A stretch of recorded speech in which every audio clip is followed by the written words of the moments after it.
Last week, Andy finished up laying fiberglass to fill all the holes he made and started our new salon shelves. We're supposed to get 8 to 10 inches of snow tomorrow, and the wind's kind of picking up and it's cold here, so this is going to be the last weekend I can work on the boat. I'm pretty happy with what I've got done so far. 90% of all the fiberglass work I needed to get done. Today I needed to get the chain plates pulled out, removing the cabin doors so we can varnish them, then remove the radar mount, the old radar mount, get that pulled off, and then get the boat covered so we can hopefully keep the snow off a bit for the winter. So these are the forward chain plates. They got a bunch of paint on them, but they're helping with 3 quarter-20 bolts. So let's try to get these out.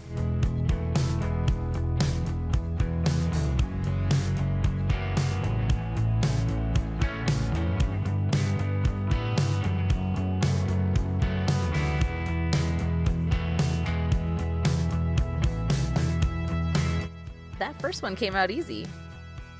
The second one, not so much.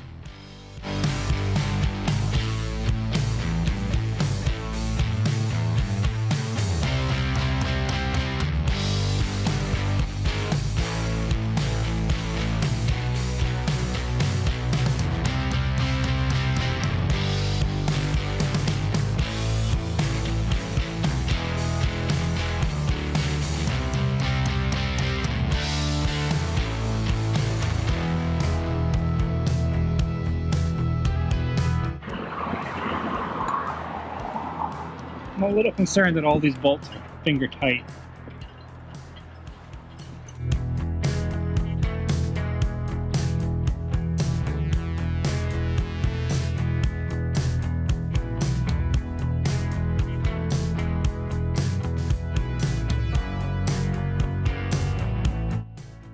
Well, that can't be good.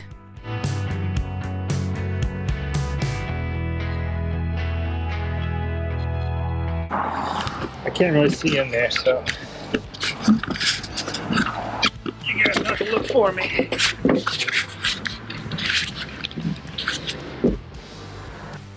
Looks like we've got a little bit of rot to deal with in the spring. Our marina requires that we remove our batteries while on the hard, so these bad boys have to head home for the winter. Getting into the ground without help takes a little creativity. Alright, getting ready to remove the lifelines. 2 reasons. One, the cover fits better without them. And this is the second reason.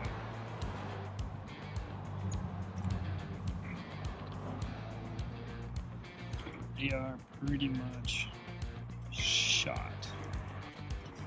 So the danger with these kind of lifelines is that you can get rusting inside, you can never see it. So I really can't trust them anymore, so we're gonna pull them off, probably replace them with synthetic Dyneema lifelines that are much easier to work with and give you a lot of warning before they fail, unlike these guys who just kind of fail.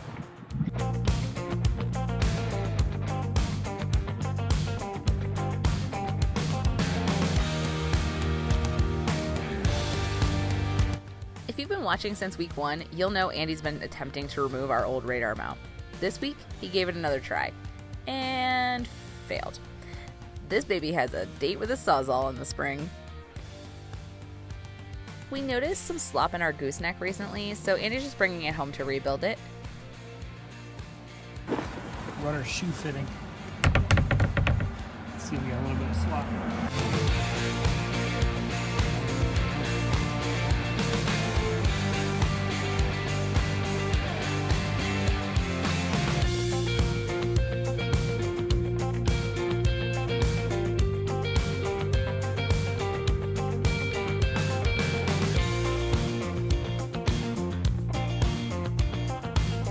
Yes, that's a straight plate and a Phillips.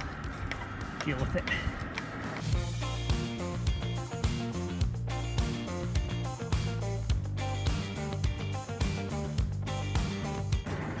That looks pretty good. It's been a few years since we've varnished the interior teak, so most everything needs to come home to get a fresh coat. This might be the last weekend for working at the boat, but definitely not the last weekend we'll be working on projects. Be sure to hit that subscribe button if you don't want to miss out on our weekly videos. See you in the spring, Acola. We'll miss you.